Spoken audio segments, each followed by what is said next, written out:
Hello, this is Deborah with Redirecting.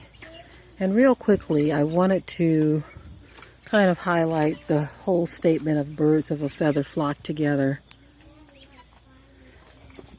As we were observing inside of this enclosure, we have two enclosures side by side, and then we have other enclosures over yonder. But in this particular one, we have some guineas there. They're all flocking together. All of the guineas are together. I don't know how good you can see them, but they are all together there. And then there's only one chicken in there. The other chickens are over in the main area. We just kind of cycle them when the babies are born. We put them in an area off to themselves, and then when they get bigger, we migrate them to another location, and then when they get big enough, we put them with the general population. So there's only that one brown chicken right there. He's too big to be in with the babies, and he's too small to go in with the adults. And so this is the in-between stage for them, either in this enclosure here or in this enclosure here. And there are not many chickens on this side either, but in the back area over there you can see. But what I wanted to note with the whole birds of a feather flock together, you see how the guineas are all together, and then you have the pigeons that are hanging out together, and then you have the quail. Let me see if I can get a better shot of some of the quail. The quail are kind of like here hanging together, and then you have some all the way in that back corner. Let me see if I can get a better shot. Just kind of hanging together. But notice you don't see any pigeons in the mix of the quail, but you do see a flock of pigeons here. And then you see guineas there. But notice how the chicken, because he's the only one in this enclosure, he was kind of hanging out with the guineas. I guess he's saying, well, they look more similar to me than anything. But he is kind of moving around a bit. But at first he was laying there with them. Now he's over there. I guess he's just making his rounds to whoever will accept him, as you see. But for the most part, the guineas are hanging together. The pigeons are hanging together, and you have the quail hanging together. And of course the ducks are in the area or the enclosure where the pond is, so that they can swim around in their water. But I just thought it was an interesting observation on how animals do things. They know what to do. When we first introduced the pigeons to these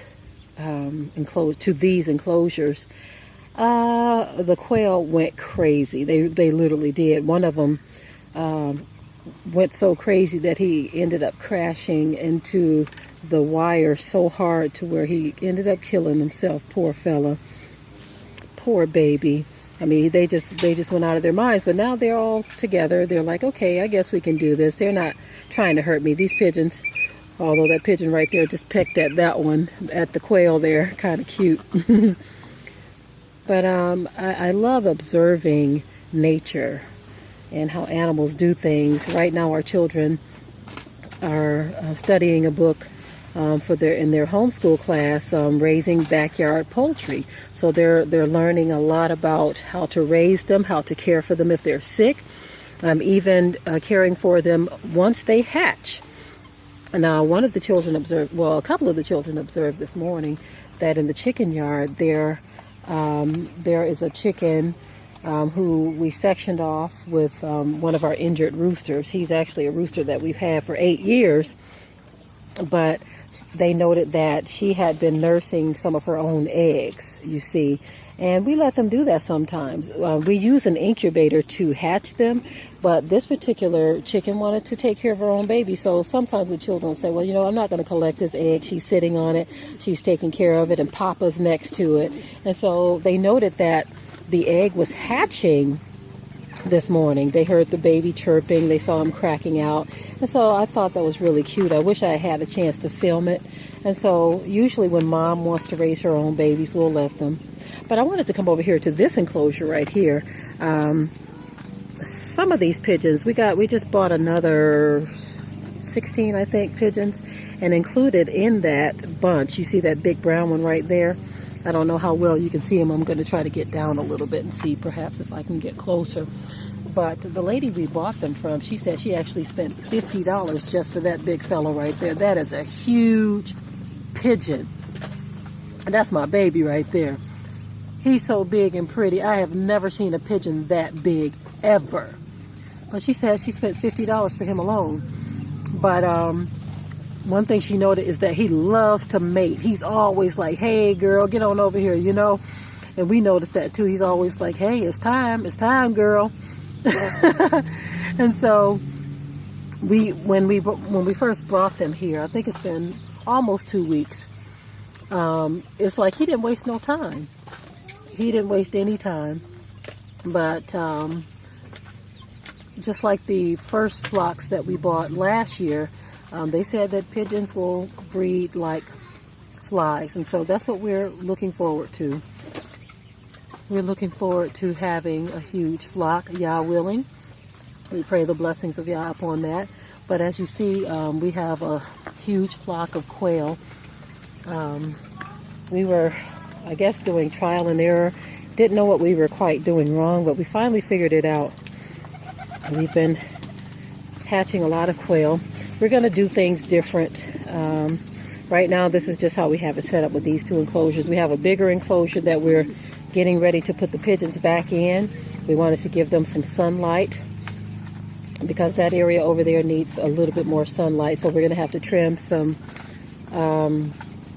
branches and do some other things to get them what they are needing because they have a much bigger enclosure so the quail can have their space back.